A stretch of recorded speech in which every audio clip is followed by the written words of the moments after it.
so week 12, I think we're going almost towards the end, and today's class is pretty important, especially in your generation, because we're going to look at how we can actually draft some of the blog posts, some of the writings, very helpful for social media marketing. And we'll actually learn how to write press release. That's like a basic form of writing for marketing and promotion. So I'm going to let you know how to write it so that you can actually start using it in whatever organization is working. So I mean, press release, I mean, you can use it for your own business, but if you want to sell like your product or service, you can actually use it. But whatever organization you're working for, like if you're working in the government or military, any of the institutions, you actually can use press release to inform your audience of the target. But before we actually go into the details of the global marketing, I'm going to let you know for our final term exam. Okay, so I think this is the 2 weeks before. So our final term exam is going to be on 11th of June in 2 weeks' time, and I think I went over with you how to make a global presentation, right? I think during the 8th week. So I uploaded the lecture in my channel, YouTube channel, so you can go and have a look on the steps. I actually went through with you the step by step, on how to make the global presentation material, so you can actually use it to prepare. So prepare 3-minute presentation about the organization that you want to work for after you graduate. Or some of you guys actually wrote down about businesses that you want to establish after you graduate. So it's okay. Either any businesses that you want to establish or any of the organization you want to work for is fine. All right. So you prepare the presentation, and you give you basically give a presentation before the other students and me for 5 minutes. And for 1 to 2 minutes, we're going to have a time for Q&A. And any of you who actually ask questions or give comments, you get extra credit as well. And I'm going to also film your presentation so that afterwards you can actually look at how you present, All right, so it's going to be very educational. And then within the presentation, please include your LinkedIn website page, which we made together, and also your CV, okay? So you can briefly sort of introduce about yourself using the LinkedIn page and also the CV. So CV is very important, because it's going to be used for your presentation as well. All right, so this is it. I think next week I'm going to spend the second half of the class to prepare the presentation materials together. So I'm just going to go around and you can just call me and ask me questions, right? So so this is going to be our final term exam. Okay, so let's get started. So there are various outlets for global media and marketing, and these are like 5 different types, which include advertising, public relations, content marketing, which is becoming really popular and fashionable these days, and customer engagement and thought leadership. So let's have a look what they are. Okay, we don't have a microphone today because it's not working. So can you start reading? Understanding media and its role in business communication. Right. Advertising. Paid messaging for Visibility and conversation. Controlled delivery via TV, digital print, sponsorships. Right. Public relations. Owned media to manage reputation and build trust. Media outreach, crisis response, stakeholder alignment. Right. Content marketing, value-based communication to inform and attract. SEO. Blogs, videos, white papers, focused on long-term engagement. Right. Customer engagement, interactive, real-time communication, social media live chat community, driving loyalty and feedback loops. Right. Thought leadership. Positioning as industry authority. Its executive insights, keynote talks,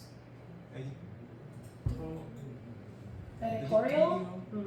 content. Right, so there are these 5 basic types of global media which is used for marketing, all right? So the first type is the one that you're very familiar with, advertisements, you know? So you can actually see a lot of advertisements in like various media outlets like TV, radio, internet. So I don't think I have to explain this to you. But public relations is what you do when you actually start working at any type of organization. I mean, it can be commercial, it can be non-profit, or it can be governmental. But what you do is you actually promote the public image of the organization that you work for. And that includes explaining what your organization does, but also garner the opinions and sort of comments from like different stakeholders or different people who are interested in your organization. So, you know, White House is a huge team of like public relations. You know, like the bigger the organizations are, you know, you actually have a bigger public relations team because it's very important, you know, to actually control and manage the public image of your organization. Is linked with the performance and, you know, the success of the organization itself. And then the third type is content marketing. I think this is something that you are actually better at, you know, than a lot of the older generation because it's the newest form, you know, and, you know, the blogs, like YouTube videos, white papers, like a short, I mean, it's actually not short, it's a long sort of writing which focus on the in-depth analysis of a certain product or service, you know. So you use this kind of new media outlets to promote whatever the services or the products that you want to sell or you want to tell to the media. So this is something that we're going to actually practice together because the content marketing is becoming more important these days. And customer engagement, you know, is basically what the company is very good at. You know, they actually have to manage the customers as to make them very loyal to the product or the service. But not only the companies, but I mean, these days, you know, we have a lot of influencers, and, you know, actually one individual is becoming a company, you know, and we have a lot of like one-person company as well. You know, so the customer engagement is basically, you know, you constantly engage with the audience or the customers of your service or product, you know, to make a very strong community. And you actually give them not only the information or the contents, but you try to make a community as to, you know, deliver them like nice services and the goods so that, you know, they can continuously come back to you for whatever needs they have. So this is the fourth form, and the final form is a thought leadership. I mean, this is something, you know, like you read comments and you read like nice editorials in the newspaper. You actually like listen to talks, you know, and thought leadership is done a lot by like experts, like in the industries or like academic disciplines, you know. So like a lot of speeches and, you know, like very expert comments and like editorials, columns in the newspapers and magazines. I mean, these are all form of thought leadership. So unless you have an expertise in like certain field, I think it's quite tough to actually display thought leadership. But content marketing is something that you can engage right away from today. All right, next, who's? Media channels in strategic business communication. Right. Traditional media, TV, radio, newspapers, magazines, high reach and perceived credibility. Right. One-way messaging, high production cost, effective for brand awareness and trust building. Right. Digital media, social media, websites, blogs, email, interactive, targeted, and measurable. Neighbors, real-time engagement and personalization. Right. Ideal for inbound marketing and audience segmentation. Yeah. Ex- Experiential. emerging media. Right. Events, influencer marketing, podcast, build emotional connection and community, leverages authenticity Mhm. and peer influence, powerful for Niche. niche engagement and brand storytelling. Right. Strategic note: an effective communication strategy blends credibility, traditional agility, digital, and authenticity, emerging for maximum impact across touchpoints. Right, so this is a very nicely written sort of explanation on different types of communication tools and media. I mean, traditional media like TV, newspapers, magazine, radio, this is something that you're used to. But like nowadays, the influence and impact of these traditional media dwindling, but it still has a credibility. It still has authority. Because people who actually get to write in newspapers and magazines, or who actually get to comment in like TV, radios, they're actually screened at least once, by PDs and like the writers. The TV productions, they all have TV channels and like programs. They all have like main PDs and like writers. So they actually screen people in order for them to actually display them on the TV or the radio, or to give them opportunity to write. So that's why it has more authority and credibility than other media channels. And digital media, once again, this is something that you're very used to. I mean, you guys especially. I guess the main difference between the digital media and traditional media is that the digital media is two-way, inbound and outbound. What do you mean by inbound? Outbound is like, I'm actually having the YouTube channel for you guys, right? So that we can communicate outside the classroom, right? And so my outbound is basically film the lecture that I'm delivering to you now and uploading it in the YouTube so that you can have a look, right? So that's the outbound sort of channel for me. But then I also have an inbound because you actually get to leave comments, right? So that way it's interactive and two-way, so it's more interactive than the traditional media, and I guess that's why it's becoming more important.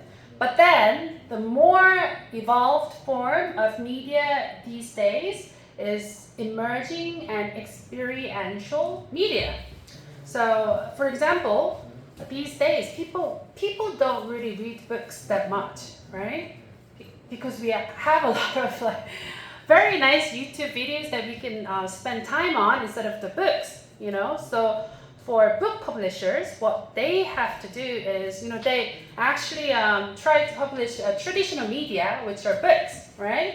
And then they open the YouTube channels or they write blogs to promote what the books that they published about. So people come in and then they get to be exposed on the contents, and and sometimes they can interact with the author of the books, through the YouTube channels or the blogs, by leaving comments and stuff.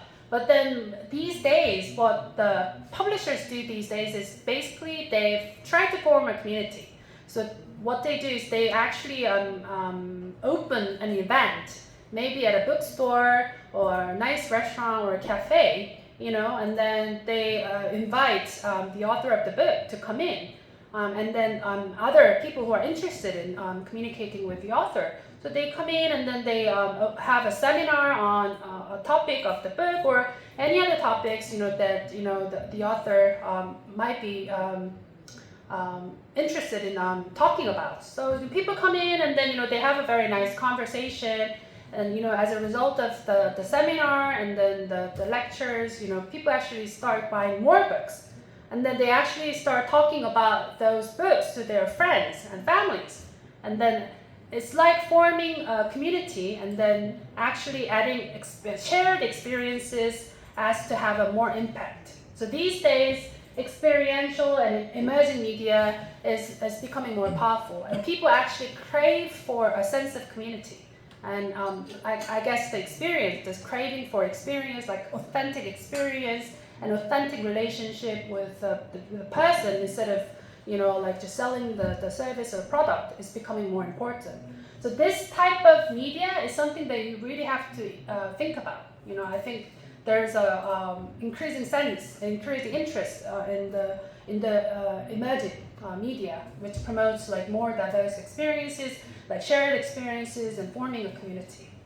So if you think about starting a business, I think 3 or 4 of you guys actually thinking of like starting a business after you graduate, and you think about how you can actually create, use emerging media or media outlets to create a sense of community or create shared experiences for your service or product that you want to sell. All right, next. Who's next? Oh, Television advertising. Strengths: broad reach, visual storytelling, brand prestige. Limitation: high cost, declining younger viewerships, limited targeting. Best for mass market branding and emotional resonates. Radio advertising. Strengths: local targeting, high frequency, strong auditory retention. Right. Limitations: no visual, lower engagement tracking. Best for regional awareness and commuter-based audiences. Right. Print advertising. Strength: tangibility, trustworthiness, niche market appeal. Limitation: shrinking readership, low interactivity. Best for professional orders or industry-specific audiences. Right.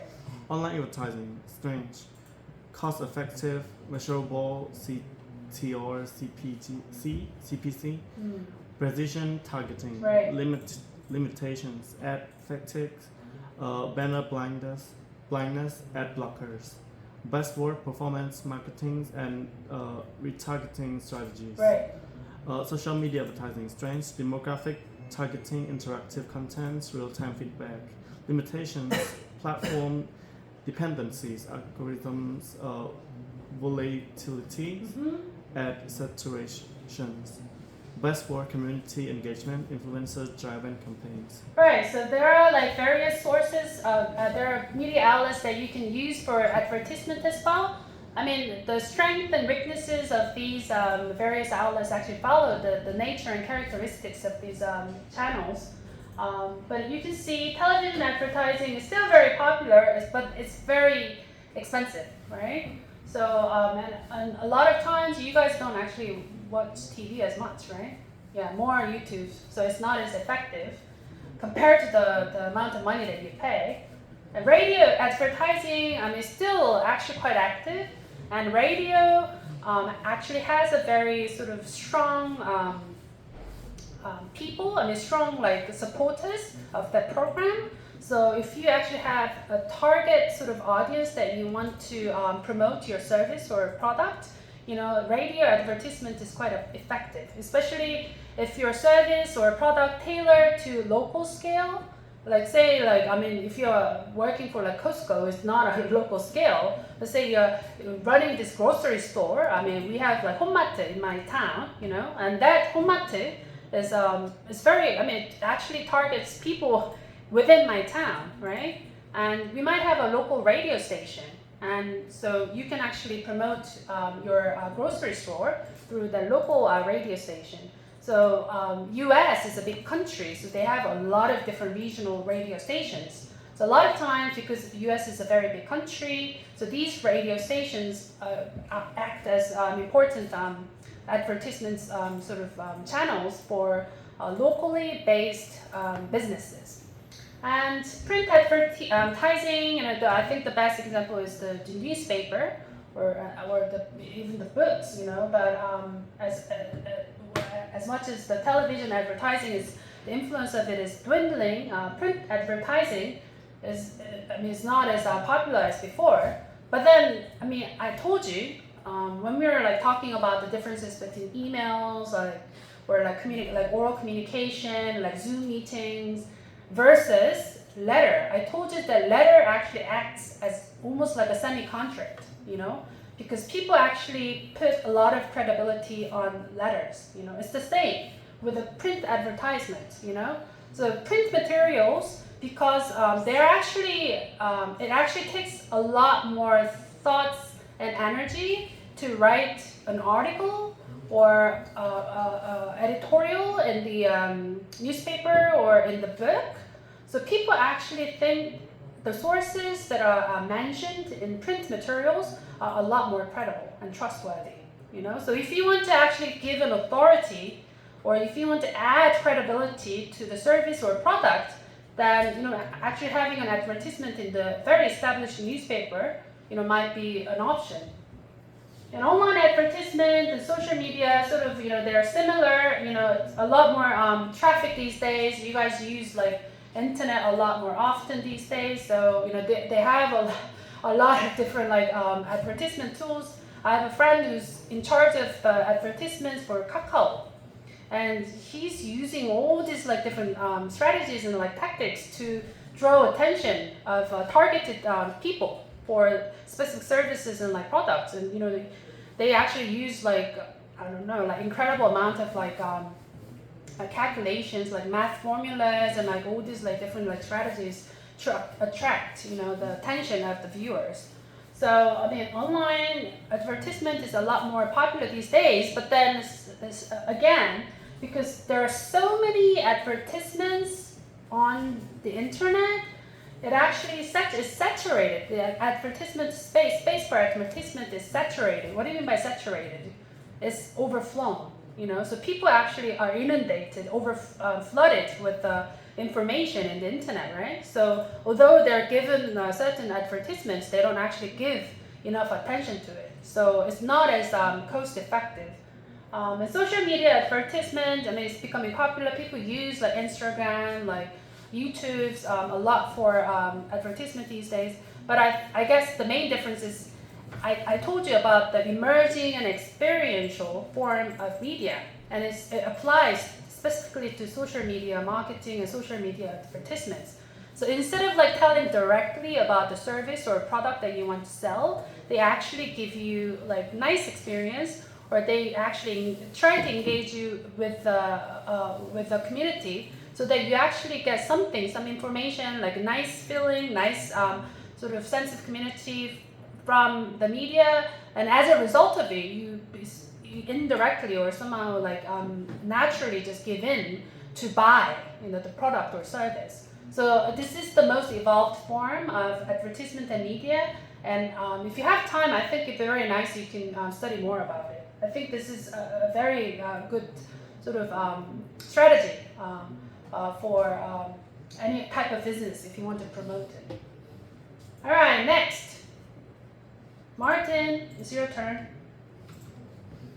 Strategy steps in campaign planning. Define objective, set clear goals, advance lead generation cells to guide strategies and measure success. Right.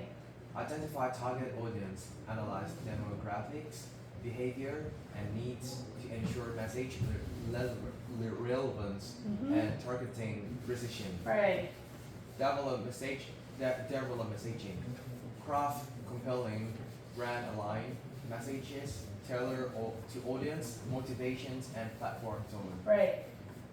Select marketing channels. Choose optimal mix. Digital, traditional, hybrid, based on audience, media habits, and budget. Right. Create campaign assets. Design cohesive visuals, copy, and multimedia tailored to each channel's format and function. Launch campaign. Execute with precision, timing, sequencing, and frequency matters for impact and visibility. Right. Evaluate and refine. Measure KPIs. Analyze results and iterate for continuous improvement and ROI optimization. Right. So this is like what if you want to like promote your service or product, you basically have to have a marketing campaign, right? And this is like this principle, this step actually applies for any type of like campaign, like even the presidential campaign. They actually follow these kind of steps. So it's not confined to business only. So any type of sort of message you want to promote, any type of political or social agenda you want to promote, you basically have to follow these steps, for campaigning, right? What's the first one? You really have to define your objective. This is the most important one. So I really like this author. His name is Seth Godin. He's a marketing guru. He's based in New York, United States. He's an American sort of marketing writer. So and he has written this book called "What is Strategy," and he basically says to people that before you actually do something, think about the big picture direction that you want to set your feet on. Because people, a lot of times, people think about like skills, people think about like financial areas, and people think about tactics, they actually think about mostly about the secondary areas. But he's emphasizing that before you actually start any type of project or any type of business or any type of career even, think about the overall direction that you really want to push, that's the most important part in framing and planning any type of project or business. So he's like saying that, this is related with the Sam Altman's sort of point on agency. So what do you want to put your energy on? What do you want to push in your life? So think about these overall questions and overall direction that you want to push before you actually think about like other areas, other stuff. So after you define your objective, and then you think about people, that you want to serve or you want to sell your product to, or you want to promote your campaign to. So it's always the direction, the objective, and then the people that you want to target, So you can actually spend enough time to analyze your audiences, and this is something that we do in any type of business negotiations. I emphasize you that analyzing the people that you talk to for the negotiation is like the half job done. And afterwards, after you define your objective and you analyze the people that you want to target, then you have to develop the message, and you think about the core message first, and then the secondary messages that's linked to the core message. And then afterwards, you choose your channel. You choose either you want to use like YouTube or Instagram or TikTok, or you actually want to just go to newspaper, like newspaper ad, So you can use like various channels, but always the big direction first, and then the people, and then the message. So these triangles are the most important. And then afterwards, you think about, what kind of media channels you use, and what kind of people that you reach out, and stuff like that. And then afterwards, you actually think about the assets that you have and assets that you want to employ. The assets can include financial aspects, but a lot of times it actually includes people assets as well. I think the human assets are the most precious one. And then you launch campaign, and then you actually use various tools to evaluate your performance. And there are so many different analytics developed these days, by Google and other online platforms to evaluate how your campaign or how your marketing campaign is. And we're gonna have a look what the primary tools of analytics are. All right, who's next? Key performance indicators. KPIs are specific measurable metrics that indicate how well a campaign is performing against its goals. Right. Examples of marketing KPIs: reach and impressions, how many people saw the campaign. Right. Click-through rate, a percentage of users who click an ad or link. Conversion rate, percentage of users who completed desired action like sign up or purchase. Engagement, likes, shares, comments, time spent on content. Lead generation, number of new leads or inquiries. Customer acquisition cost, CAC, cost to gain one new customer. Right. Return on investment or ROI measures the financial return from the campaign relative to what was spent. Formula: ROI equals revenue from campaign minus the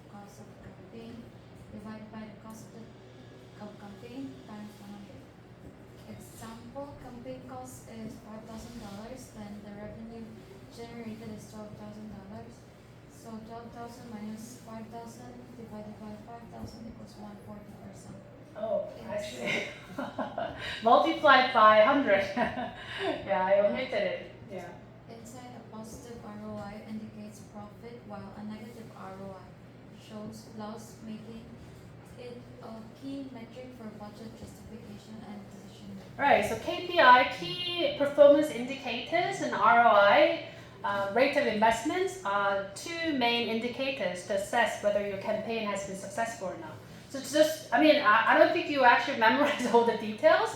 So just know that these metrics exist. All right. So when people think when they say like KPIs and ROIs are used a lot. So ROI is used a lot when people say, okay, what is the ROI for your investment? For your investment and for your education. So when people, so was your ROI good for your education? So how much money you spent for your education and how much money you actually earn after you graduate, after you spend all this money on your education.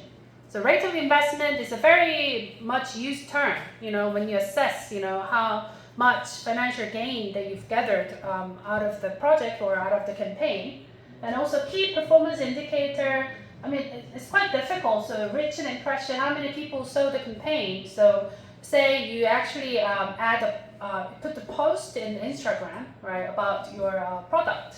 And if you go to like Instagram main website, they actually provide you with analytics, and they actually show you how many people view the post.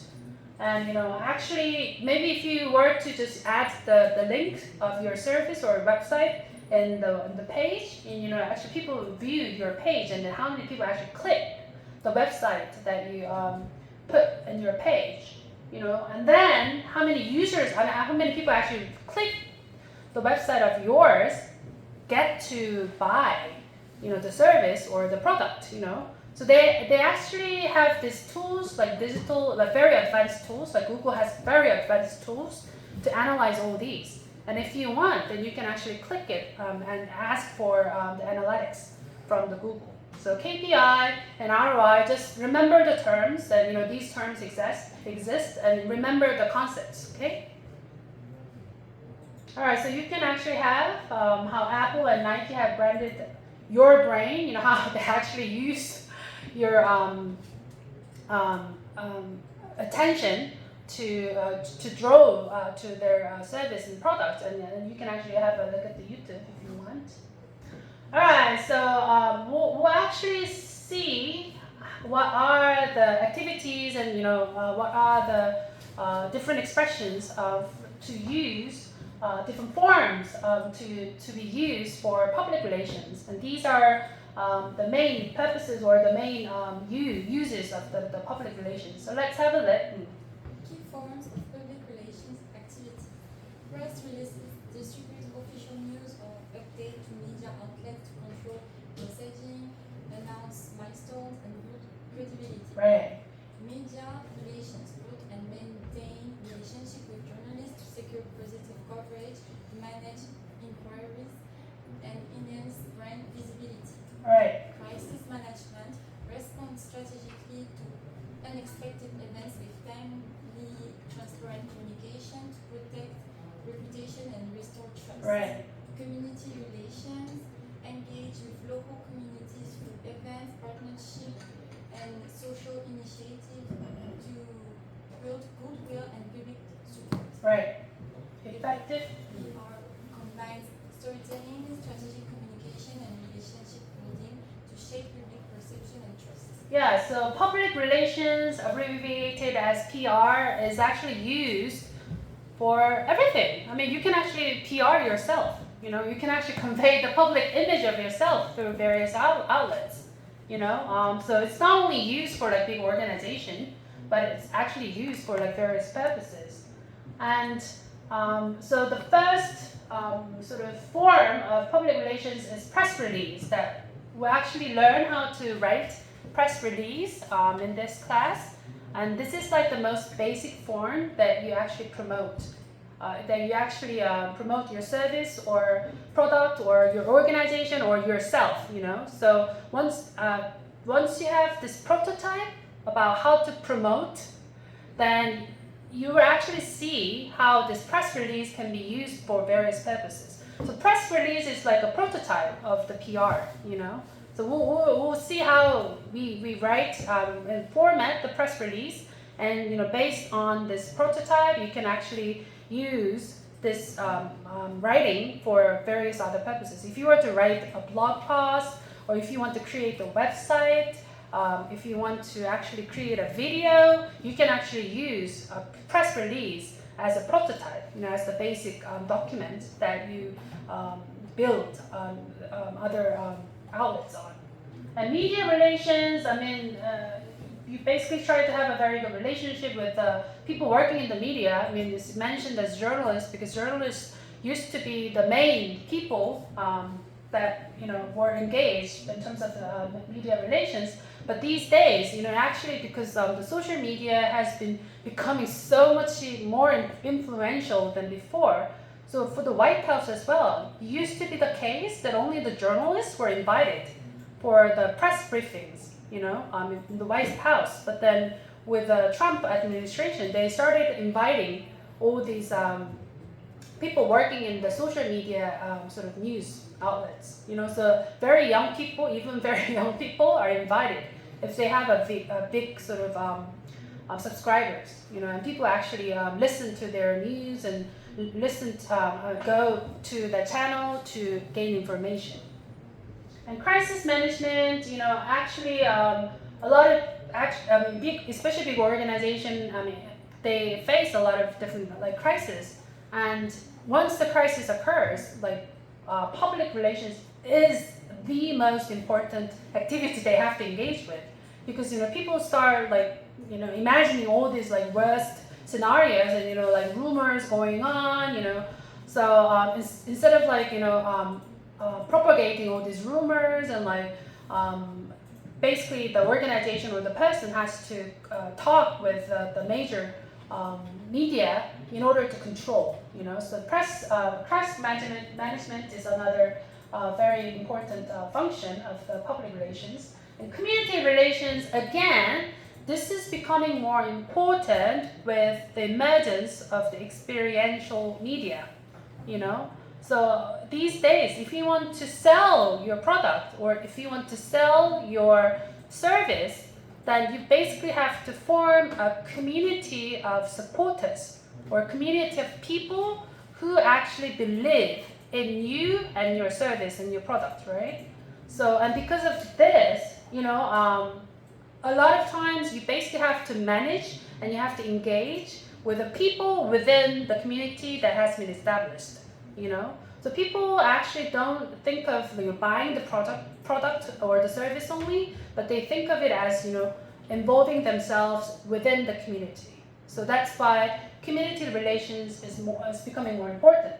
And that's why it says effective PR combines storytelling. A lot of times people actually think that, okay, you know, public relations, we just write down the facts. But it's not the case anymore because, you know, these days people think of it more as a community building. And what people listen to the most or the most effectively is through the storytelling. People like to hear the stories, you know. So if you were to frame your message, if you were to frame your explanation in the form of storytelling, it's going to be a lot more effective. All right, so another YouTube video on public relations, you can have a look. I uploaded it. All right, so we'll actually do the writing, the press release. Okay, can you actually get one copy for this? Okay, to my hand. Yeah.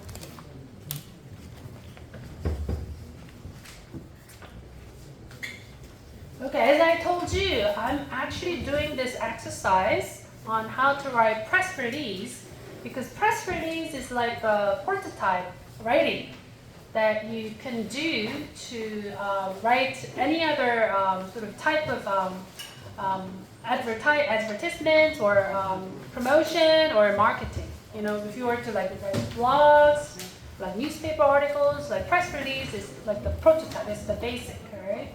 So it's not the writing that journalists only engage with. You know, it's if you were to know how to write effective press release, then it's gonna. I mean, you can actually use it for like other purposes as well. And I mean, you will actually write a lot of social media.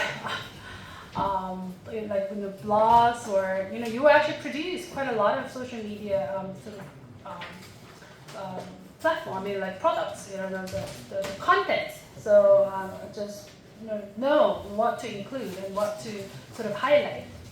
Okay, so who's next? Oh, can you read?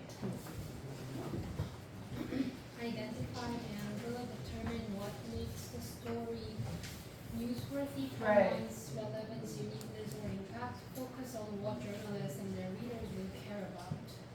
Write a strong headline. Craft a concise, engaging, and informative headline that clearly summarizes the story. Use active voice and action-oriented language. Right, this is important.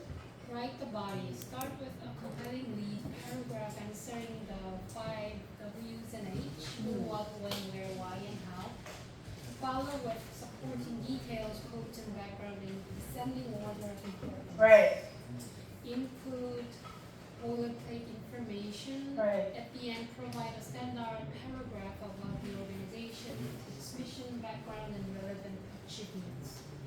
These gives context for those unfamiliar with the company. right, Provide contact information.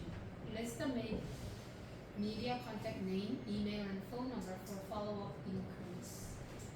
This increases the chance of coverage and credibility. right, Follow press release formatting.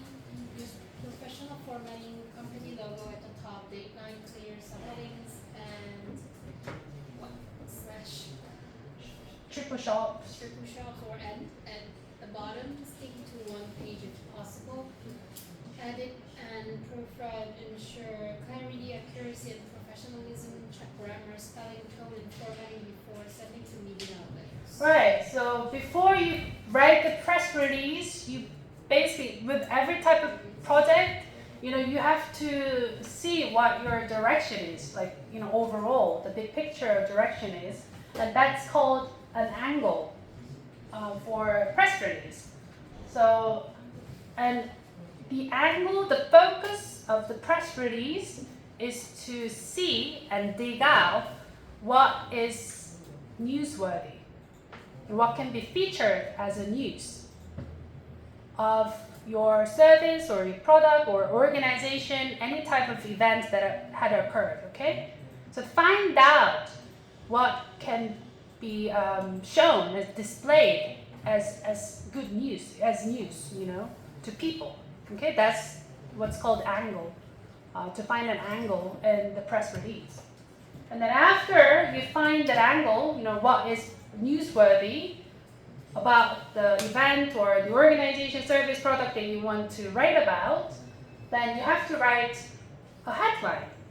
And headline is basically a very concise sort of phrase. I mean, it can be a phrase or a sentence, a very concise and focused a phrase or a sentence which summarizes the news that you've just found. And then you can actually include subheadings, and subheadlines is basically more sort of additional details that supports the headline. But if you have it, then you can write, or if you don't have it, then you don't have to write. And write the body paragraphs. I'll actually go into details about how to write the body, because it's the main writing that you have to engage with. But just remember the 5 W's and 1 H. For Korean students, did you actually learn? 언제 누구와? Like in your Korean class? Did you learn it in the Korean textbook, right? Yeah, it's the same thing. So who, what, when, where, why, and how. I mean, this is the basic, right? So try to include the 5 W's and 1 H within the writing, within the body paragraphs, And then afterwards, you can actually follow up with the details about what had happened. And if you have any interesting quotes or statistics or data that you want to support the main point, then you can actually include it. But the important thing is you basically have to write down the 5 W's and 1 H. And boilerplate information is followed almost at the end, and it's basically a very short paragraph or a very short sentence about your organization's mission, background, or any relevant achievements. Because the source of information is very important. And boilerplate information is basically you telling about the organization, that the news is attached to it, and you actually try to give credibility and authority about the information. And at the end, you provide the content information. This is very important because a lot of times people actually come back to you, or actually the main point is to attract the attention, so that they can come in to your service, your organization, or your product, so that they might buy it, or they might get more interested in it. So that's the whole point. So the content information is very important, and I'll actually show you the standard formatting, and you can actually have a look. And after you do it, you can actually ask ChatGPT to revise it, but the caveat is you basically have to write in your own writing first, and then you can ask ChatGPT to revise it. All right, so these are the elements, and this is a press release that's sort of written in the standardized format. So let's have a look. Who's next? Yeah. Your immediate release March 15, 23, New York and not New York. Line XYZ Z Corporation launches innovative new product to Revolutionize industry.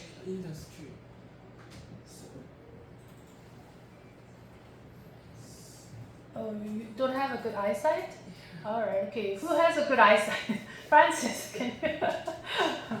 Subheadline: Company introduces cutting-edge technology for transform the way businesses operate. All right. So that sort of supplements the main headlines.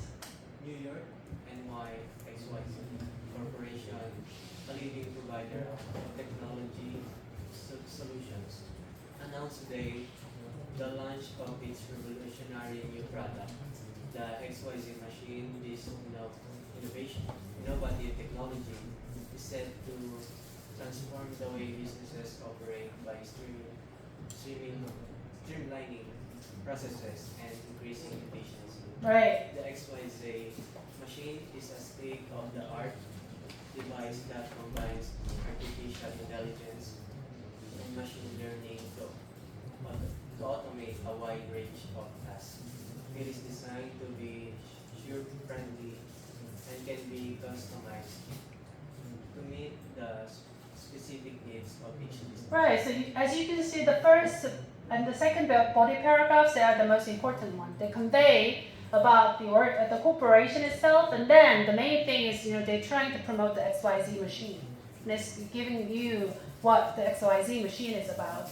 And like other information that's following and the next paragraphs, we are thrilled to introduce XYZ machine to the market, said John Smith, CEO of XYZ Corporation. These are the supplementary details.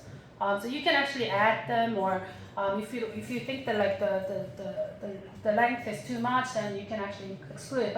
But the interview quotes or the statistics or data, they are the very good supplementary information that you can include. Can you read the next paragraph, the XYZ machine?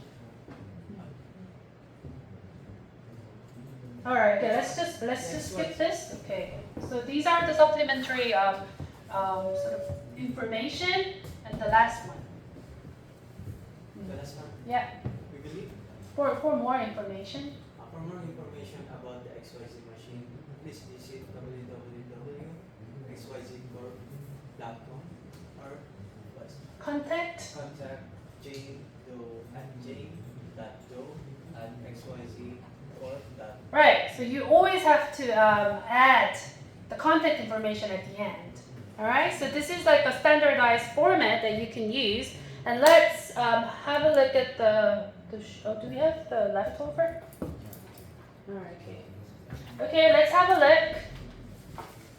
So this is the worksheet that you can just follow it. I gave you an example as well. So choose a topic that you want to write a press release on, and you can actually choose any. All right, and follow. So the first one is to write down the release date and location. This is very simple. So you just write down for immediate release, Seoul, South Korea, the date. You always have to add hyphen, May 20, 2025. And then the headline can be a sentence or a phrase. And I gave you an example. Local startup launches AI-powered language app for global learners. And then the next page, let's have a look.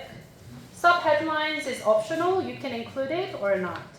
So, and basically, if I can give you an example, it says, new tool aims to make English practice accessible to students in under-resourced regions. So this is an additional information, a very important information that you want to add. But if you don't want to do it, then you can just delete it. All right, dateline. This can be, so as you can see, after the subheadline and subheadline, this is important, right? It's called the dateline, all right? And you write down city, Seoul, and date. May 20, and hyphen. Always add, okay? This is very important. Date is excluded here, but in the practice sheet, Seoul or Bangkok, May or June 21st, like this. And then the lead paragraph is what I emphasize a lot. This is basically summarizing the 5 W's and 1 H. And you just write down, summarize the key facts according to who, what, when, where, why, and how. All right? So after Seoul, May 20th, hyphen is basically summarizing what had happened. Agitalk Inc., a Seoul-based ad tech company, announced the release of TalkWise, a mobile app that uses artificial intelligence to support real-time language learning. The app will launch globally on June 1st. Okay, so this is the most important information, all right, that comes right after the dateline. Okay, so any information that comes after dateline is the most important information that you want to give in the press release. And let's go and have a look at the body paragraphs. For body paragraphs, you can actually include like 3 or 4 paragraphs. It's up to you. But then the caveat is don't try to exceed more than 1 page. Try to summarize everything in 1 page, all right? And in the body paragraph, you can actually include like contexts, any quotes from the interviews, or statistics or data that support what the importance, that adds to the importance of your service or product can be added. And what you can include are the supporting details and explain why this news is important. It matters, and provide like timelines, context. I mentioned about the quotes, and you can actually give a background about about the project or the news as well. And then impact is very important. So if the app was developed and it was actually sold more than, it was basically more than like 1 million users started using it, that's an impact. Or as a result of the app, like 30% of the score in English has been improved, it's a great impact. So highlight the impact. And always, you basically have to add a section for viewers or the readers to do some action, So the reason that we are actually adding the contact details is for them to act, to come back to you and to get more information about the service or the product, So actually adding a sentence or 2 to highlight or to describe what actions can be done. This can be a very important piece of information. So as the suggested structure can be, you can, if you were to include 3 paragraphs, for the first paragraph, you can either give a background or development timeline. You know, if you were to sell a product, you know, you can actually give a timeline about over which span the product has been sort of developed. And then for the second paragraph, you can add a quote, and to the last paragraph, you can actually add context and the impact it has been made. So the sample body paragraphs, you can actually read it. I'm not going to read it again, but you can actually have a look. And let's go to the next page. Okay. So when you write, try to use very succinct, simple sort of language. Don't try to use like flowery expressions. Be very up to point. And I don't think this is written here, but you basically use active voice. What do you mean by active and passive voice? I eat apple. This is active voice, and the apple is eaten by me. This is passive voice, right? So try to use active voice, active verb, because it actually illustrates the background, or it illustrates the accident or the event in a more dynamic form. So you're trying to use the active form, and then actually if you were to use active verb, it's shorter, it's simpler. So try to use active verbs, active expressions. And then also you prioritize information in descending order of importance. What do you mean by this? You start with the most important information here, right? Okay, after the dateline, after this paragraph is the most important. And then the next 1, 2, 3, 4 paragraphs are the supporting details, right? So always write down in the descending order of importance. So the most important information followed by second important, third important, and fourth important. Okay? And then the last information always leads to the content information. Does it make sense? All right. The seventh is boilerplate, and it's basically a description, a standard description of the company or the organization. So if I were to, you can read the example. This is a nicely done example for the boilerplate. Agitalk Inc. is a globally educational technology firm headquartered in Seoul. Since 2018, the company has focused on creating tools that enhance student engagement and bridge learning gaps through innovation. So in this case, they have to add a boilerplate about the XYZ Corporation. But because enough information has been added already about the XYZ Corporation, I think they just omitted the boilerplate. But in your case, before writing down the contact information, write a boilerplate which actually describes about your organization or the company. And then the last information is basically the contact information. All right, so just start writing. So start writing from the release date and location and just follow it. And afterwards, we're just going to combine them all together and then just write in the complete form. Okay, let's start writing now.